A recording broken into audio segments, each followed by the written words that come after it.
move now to question number 52 in the name of Deputy Aindrias Moynihan. I understand, Minister, you propose to take question 57 and 92 as well. Deputy Moynihan. And first of all, I want to congratulate both Ministers Canney and Bruton on your appointment. Minister, the recent IPCC report brought into real sharp focus the scale of the task that's ahead of us in climate change, intensifying the need to intensify over the next 12 years. There's a willingness there with the public where they want to take the various different steps, and one of the steps would be in micro-generation. We've seen that there are different pilot schemes run over years, and I'm conscious that you also have one now. But how quickly will you go from a pilot scheme now and scale it up for to have a full open scheme available that the maximum number of communities and the public can take part in it? Because people really want to engage and do what they can for climate change. Minister Canney. Thank you very much. I strongly support the route to market for citizens and communities to generate their own renewable energy and to receive a fair price for doing so. Indeed, Ireland has been involved in developing the EU's Clean Energy Package, which entitles renewable consumers to receive remuneration for excess electricity exported to the grid. Significant work has already been carried out in this area by the Department and the Sustainable Energy Authority of Ireland, working with industry stakeholders, including the Micro Renewable Energy Federation. However, more work needs to be done before we can introduce a legal framework to fully implement this approach. One challenge is to design a remuneration regime for micro-generation as per the new directive, which reflects the market value of that electricity fed into the grid, and to work out how it would impact on network charges and on the public service obligations paid by other users for exported electricity, taking the benefits of self-consumption into account.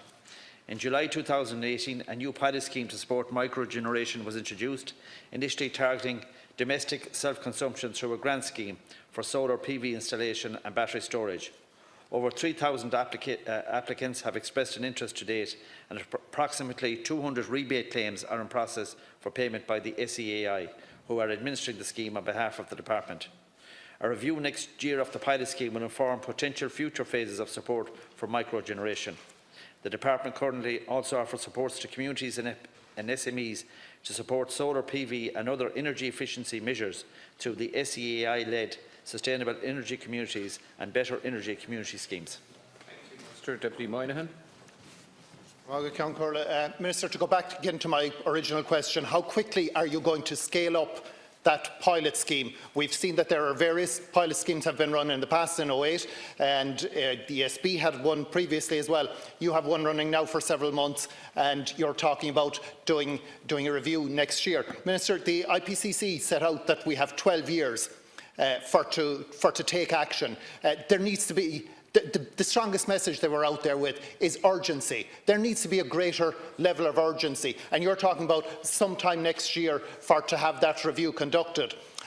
Minister, how quickly can you get it done? I don't want to see the situation where one of those 12 years is lost with doing a pilot.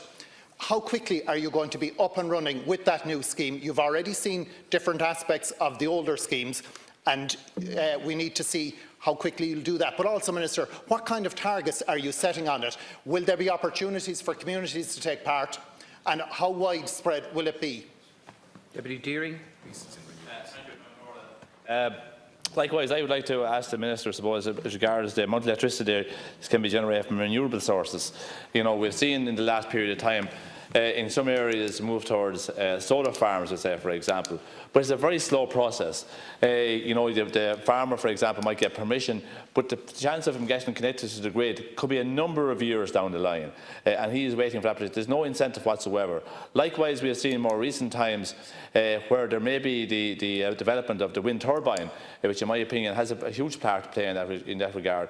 But there's a huge disincentive now at the moment. To see in more recent times where the increase in the commercial rates, for example, in that regard, we have seen, and I know an example where the rateable on one of these particular turbines has gone from 40,000 to 120,000 within one particular follow. So this is a huge disincentive to the whole process. So what can we do in this regard? I think, as has been mentioned earlier on, The clock is ticking and ticking very fast. In order to move fast in this regard, we need to have incentivisations for all sectors, in particular the renewable sector. So I'd like to see what plan is in place in order to deal with these in the short term. Thank you, Deputy Minister. Yeah, first of all, just say that on the micro-generation, that's a very small part of the overall plan.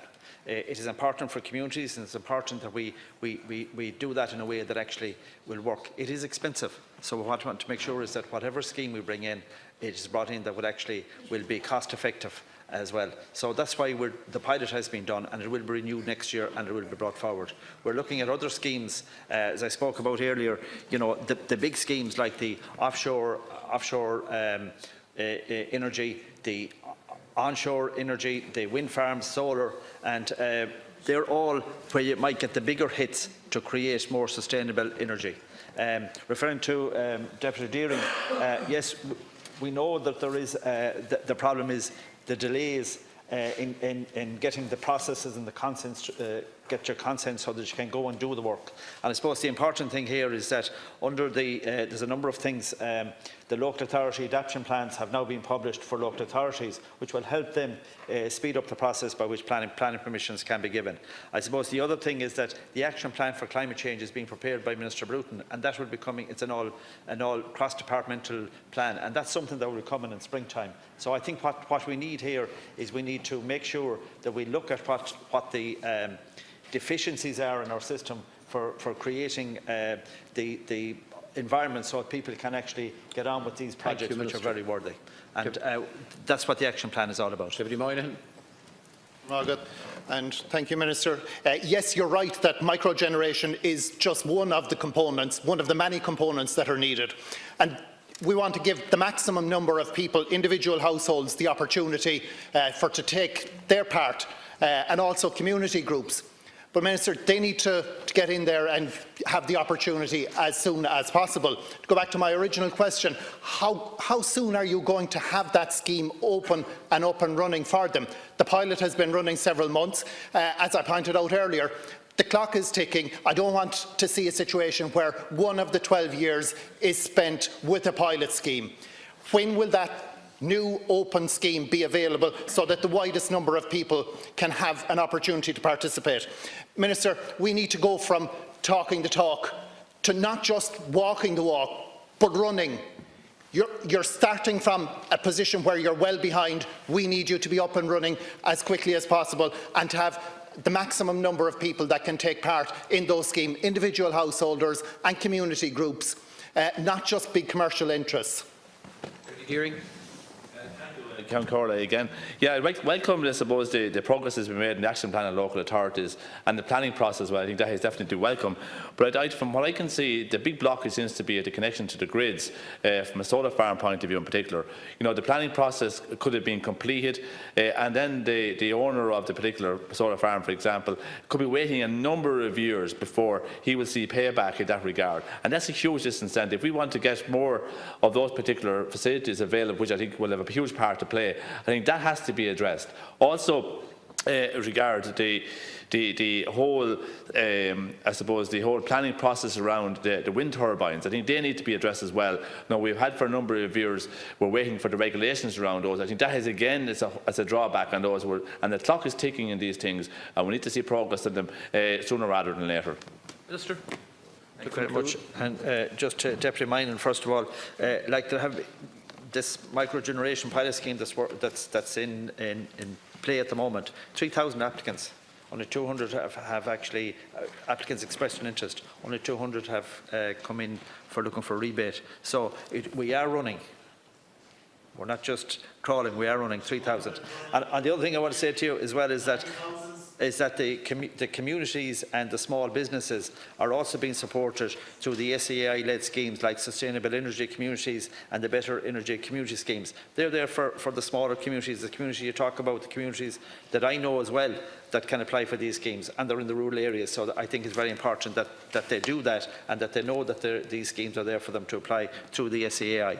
And I do agree with Deputy Deering that we have a lot of work to do in relation to I suppose, coordinating the entire effort so that we squeeze down the time it takes to get all the processes right so that we can get all of these people connected to the grid, and we're working on that. Thank you, Minister. Question 50.